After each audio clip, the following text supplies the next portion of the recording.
For the first time in the history of mankind, we have the means, we have the resources, and we have the knowledge to actually achieve these Millennium Development Goals. And what happened in the year 2000 was this miracle. There was even political consensus at the highest level across the globe about who should be doing what and how they should be implemented. Developing countries acknowledge that they are primarily responsible for achieving the goals, but for the first time the rich countries really acknowledged publicly that they have to do a better job helping poor countries, and that without that, poor countries will not achieve these goals. And these commitments are in the 8th goal, and I will get back to that. But let me first look at what we did over the last 12 years, and actually, I think there's a lot of good news. The goals have helped to lift hundreds of millions of people out of poverty, save lives, ensure that children attend school, and they have reduced maternal death and expanded opportunities for women, increased access to clean water, freed many people from deadly and devastating diseases. Now, this progress that has been spurred by the Millennium Development Goals is unprecedented. If you look at the history of the United Nations over the last 60 years, multiple goals for economic and social development have been set at the UN. But the degree in which the goals set became goals met depended on the degree that these goals were known and owned publicly beyond the UN bureaucrats and the development agencies. And from that perspective, the Millennium Goals have actually broken all records. They have proven to have enormous popular power because they are clear, they're concise, they're time-bound, and they put a human face on development, and have proven to be of fantastic value as a framework to mobilize citizens. And citizens' mobilization is key, because we live in a world of sovereign states, and action is decided by national policies and actions, country by country.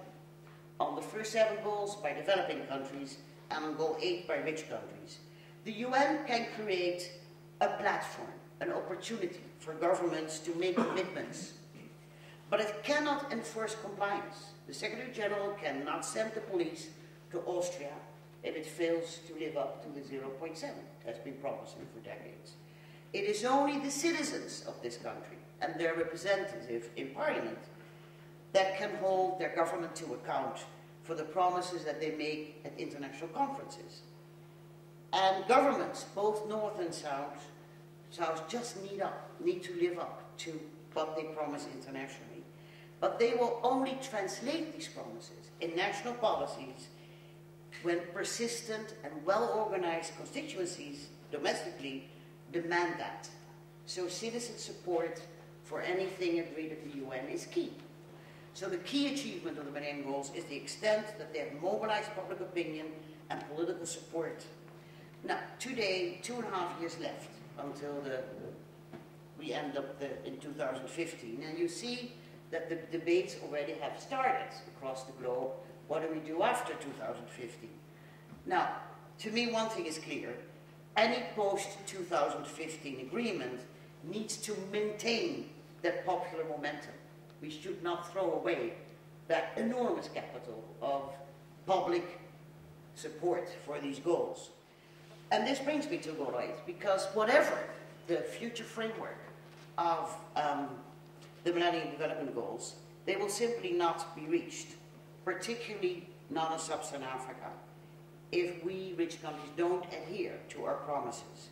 And if you compare, if you judge progress to the goals, what poor countries have been doing to implement them and what we have been doing, then the verdict is really clear, also by the hard-nosed economists of the IMF and the World Bank, that we, the rich countries, are lagging in implementing our part of the deal.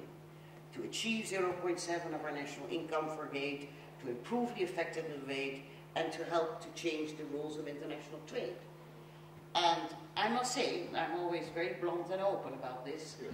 And otherwise it would be helpful. Exactly. That Austria, frankly, is among the EU 15 about the worst performer. Austria committed itself, as you know, as a member of the EU to achieve 0.51% in 2010, and it and 0.7 2015, but it's failed, and it's failing its promise. With only 0.27% spent last year, you actually rank even lower than Spain and Portugal. And only within the EU 15, only Greece is doing worse than you. More than 80% of ocean aid cannot be used by developing countries to fund their programs. On this indicator, among OECD countries, and that includes Korea, etc., the worst performance except for Greece. Secondly, aid doesn't go to poor countries that need it. Now, I understand that there's always a bit of geopolitics in any aid budget, but in this case, it's only 20% of all of your aid budget that goes to low-income countries. So a whopping 80% goes to countries that don't need external concessional resources at all. The issue basically is, and I'm saying this very provocatively, it's not about raising funds, it's about raising voices. And what I find interesting that in Germanic languages, including my own, the word for voices and votes is the same. And it is actually what it's exactly about. Because the real problem is that government leaders step into their planes, fly to international meetings, make beautiful speeches and promises, and then take the plane back home to business as usual.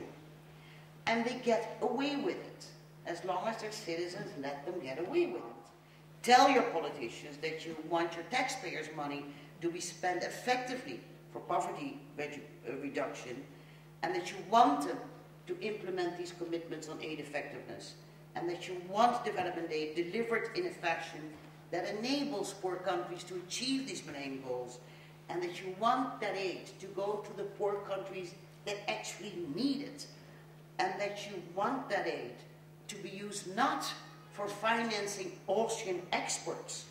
I mean, you got the lowest unemployment in the whole Europe. Why would you need to use your meager aid budget to create jobs at home? And you also should tell them to act now, because we only have 2.5 years left in the home stretch of the Millennium Development Goals, and we have to act. I mean, poor children, poor women cannot wait. Thank you.